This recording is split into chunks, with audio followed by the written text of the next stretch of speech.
क्या हो गया बुशरा? सर में दर्द हो रहा है क्या? ये कौन सी नई बात है? जब औलाद आपसे जिद करने लगे तो सर का दर्द क्या, और बहुत से दर्द शुरू हो जाते हैं। लेकिन देखो, अल्लाह ने हमें बहुत अच्छी औलाद दी है, नेक औलाद दी है, इसमें तो कोई शक ही नहीं है।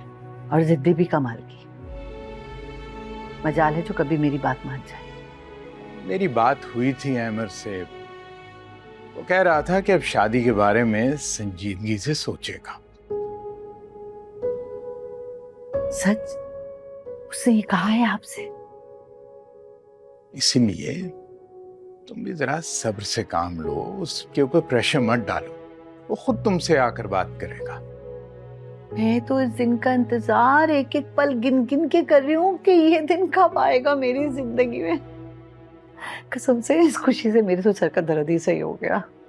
वैसे एक बात मुझे बताओ,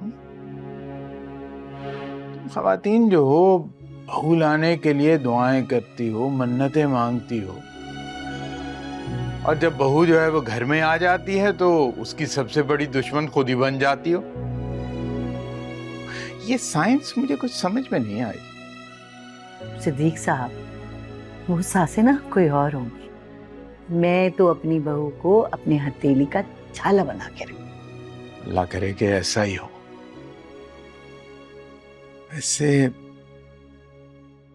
कुल की तलाक का सुनकर बहुत अफसोस हुआ है। हाँ, है तो बहुत अफसोसनाक बात, लेकिन ये मत भूलिएगा कि फहमीदा बाजी ने कैसे मेरे अहमर को ठुकरा के उस नफीस से अपनी बेटी का रिश्ता तय किया था। लेकिन उस लड़के ने 1 साल भी नहीं गुजरने दिया, कैसे तलाक देके निकाला। मैं तो कहती हूँ ये अल्लाह का इंसाफ था, अल्लाह ने किया ये इंसाफ। अरे खुदा का खौफ करो बुशरा, उसकी किस्मत में शादी होना वहीं पर लिखा था। कैसी बातें कर रही हो तुम? हाँ, तो फिर उसके नसीब में ये तलाक होना भी लिखा था, तो इसमें अफसोस की क्या बात है? और ये जो आप और आपके बेटे को मेरी बहन और मेरी भांजी से हमदर्दी का बुखार 24/7 है ना, मुझे बहुत जहर लगता है। अच्छी खासी समझदार औरत हो तुम, पता नहीं क्यों रोज बरोज तुम सुरैया जैसी होती जा रही, जहरीली। अपने रवैये पे तुम जरा गौर करो। अरे, यानी मैं और वो जहरीली सुरैया? अस्तगफर। यानी मिलाया भी तो उस नौगन से।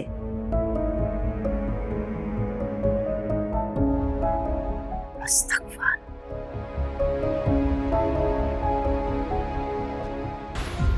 देखिए ड्रामा सीरियल इश्क तुमसे हुआ, पीर से जुमेरात रात 9 बजे।